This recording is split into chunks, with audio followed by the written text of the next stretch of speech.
Mai I pōtiki rua ki te toka a taiau. Tau ana kia tūranga tangata rite. Rere iho ki ngā tuke mata o ka hungunu. Ngā reo irirangi o te rāwhiti. After you've been training hard, sometimes you need to relax and have a KAPU TAIRA, your post-training smoothie, brought to you by Turanga FM, Radio Ngāti Pro and Radio Kahungunu. I tell you what, there's been a group of performers here in Turanganui-a-Ki were recently training hard for a huge event. And the product of their hard mahi was revealed on the weekend just gone. Whakapaupākihi opened at the War Memorial Theatre on Friday and no māua te whiwhi I tae atu māua ki te mātakitaki. It was the most amazing show I've ever seen. E mea ana koe. And shortly we'll talk to one of the creators of Whakapaupākihi, one of the talented Tuari siblings, Ani-Piki Tuari. And we'll get to that story shortly, but first, here's the news. Mai I te tī ki te tā, ki ngā tai pito pito o te wā. He wera te tī, me maringi. Mōrena e hika mā, ki te tairāwhiti kua whakaingoatia te kapa Heartland Rugby, whai muri mai te mutunga o ngā tukinga NPC. Ko tahi anake te kaitākaro no Ngāti Porou East Coast I whai wāhi atu ki te kapa nei, ko te pou muri ko Renata Roberts te nana, kai tōna tau tuatahi me te kapa. Ki Turanganui-a-Ki wa ko tahi ana ke te kaitākaro no Turanganui-a-Ki wa koe ke hoki ki tēnei kapa ko ki anu taumata tērā. Ko te kaiako tuarua o tēnei kapa Heartland no konei no Turanganui-a-Ki wa hoki ko Maia Nikora. E rua ngā tukinga a te kapa nei ki te kapa whakawhanake no o tautahi hei te tuatahi o ngā rā o tērā marama ki te kapa New Zealand Barbarians anō hoki hei te tuawhā. A kā te koe rangatai pito pito I tēnei wā. He timo kai, he wera te wai. Noho mai, me Rāhia rāua ko Matai. No tērā wiki, hoko nā katoa tia ai ngā tīkiti mo te whakaari Whakapaupākihi, ka mutu I tino puta tana rongo, kaua ki tūranga anake, engari horapai te motu o ti rā tai āwhionoa I te ao. Yes, people both here in Gizzy and abroad have been absolutely raving about it. No tātou te waimarie, ko tai ātinana mai te kai whakahaere matua o tēnei whakaari. Yes, we have our whanaunga, one of the creators of Whakapaupākihi, joining us, Ani-Piki Tuari. Kei te whanaunga, tēnā rau atu koe. Morena. You must be absolutely chuffed with the reviews that Whakapaupākihi has been getting. Pēhea nei o whakaaro. It's been really surreal. Like I'm struggling with all the mihi and the beautiful kōrero that's come through. Not because it's not beautiful. I'm struggling because I'm not used to, and that's not just me. That's my whole whānau. You know, we've just been showered in all of these wonderful, incredible mihi. And I'm like, oh, nā tātou I pēnei ai.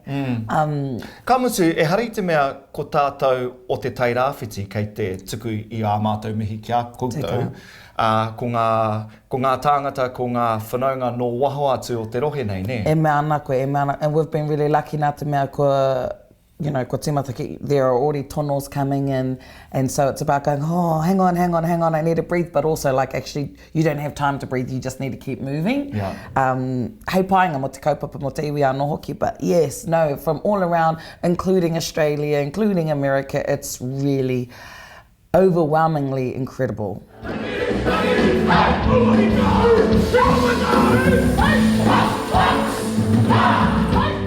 For those of us that don't really have an idea of what the process is to get Whakapaupākihi onto the stage, pēhea nei te roa? Well, I timata mātai ko aku tungāne ki te tuhi I tēnei ono tau ki muri. We started this 6 years ago, writing it, and we're not pros by any means. We just decided we're going to write a musical and talk about our tipuna, and that's what we did.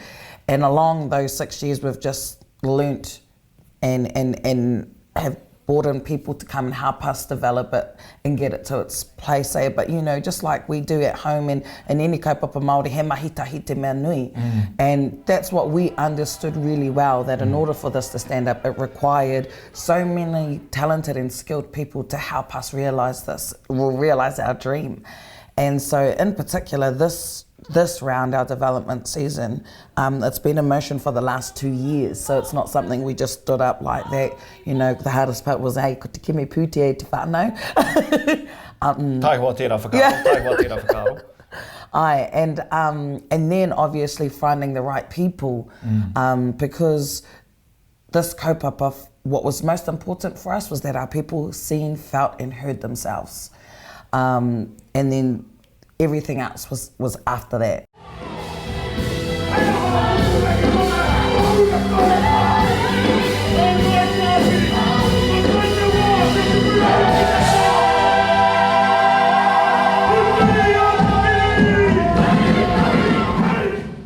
So for us, it was about getting together a team who understood the kaupapa before understanding that we were just putting up a production. And so getting in the likes of, you can't get any better, in my opinion, Rutene Spooner, to come and direct Tupu mai e konei, kōna pukenga, kia roto I te ao haka, engari kia roto I te ao whakari, and he is dynamite on his own. You know, so... Kamutu ko ia te ringatohu, ne? Ko ia te ringatohu o Whakapaupākihi, and if he still agrees to stay on board, he will be the director moving forward forever and ever. Tāku ki a koe Rutene, stay on board. You're not going back to Auckland anymore. Where to next for Whakapaupākihi? As I mentioned earlier, love to see it go around the motu, love to see it eventually get across the world, because I think it has universal appeal. Koe rā tā koe whakapai nei. That's so amazing, thank you. I genuinely, like, our goal was always so that our people felt and heard and seen themselves. Yeah. So... Ko te tuki tērā? Tick, tick, tick, tick. Yeah, actuals. So now the next step is that, because this is a development season, and it wasn't just a development of the production itself, but the whole process of working in this new way of doing things. Sure. So there are things that we need to ake kapai, we know that doesn't work.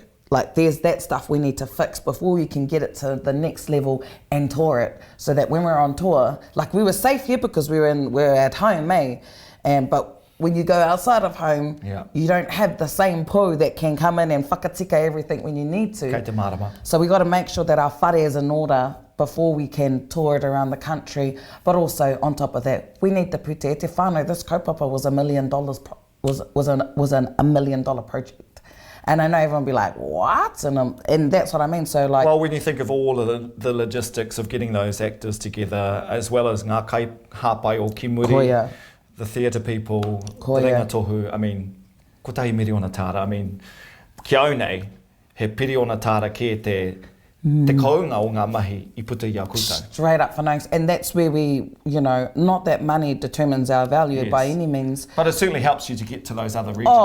Oh, honestly, you know, we want Pārā Weranui to actually be flying. You know, that's the next. We want the stars to come from the sky, not on you know. So that in itself is the next phase. You know, I thought with National being in the government now that would hold us up, but actually, you know what? And Uncle Wayne raised this. He goes, governments come and go, but our kōrero, they remain. So aha kua te aha me ko ke tonu. Whatu ngaro te tangata toitu te whakaari. Kia ora. Kia ora, kia ora. Toi whakaari. Abscars. Kei te tuahine, kei te whanaunga, me pēnei wakukupu whakamutunga, whakahihi katoa au I te kaunga o ngā mahi I whakaputaina, I whakātuhia e koutou kia mātou o tira ki te maria I whai wāhi atu ki tā koutou o tira ki tā tātou kaupapa. E mihi atu ana ki a koe. Me te tumanako ia, anei, waku mati nei, e pēnei ana, ka puta tēnei whakaari ki te motu whānui o tira tai āwhio no I te ao a tōna wā. Kia ora whanaunga. Tēnei manaakitanga, tēnā koe. Mai I te tī ki te tā, ki ngā tai pito o te wā. He wera te tī, me maringi.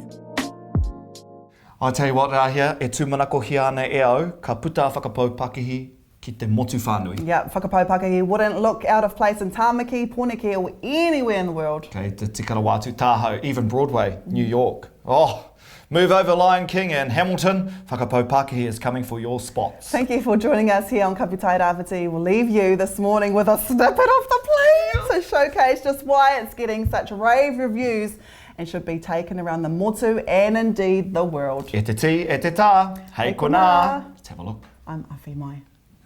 E ki.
Ngāti Porou. Radio Kahungunu, Tūranga FM. Ka puti me ngā irirangi o te rāwhiti.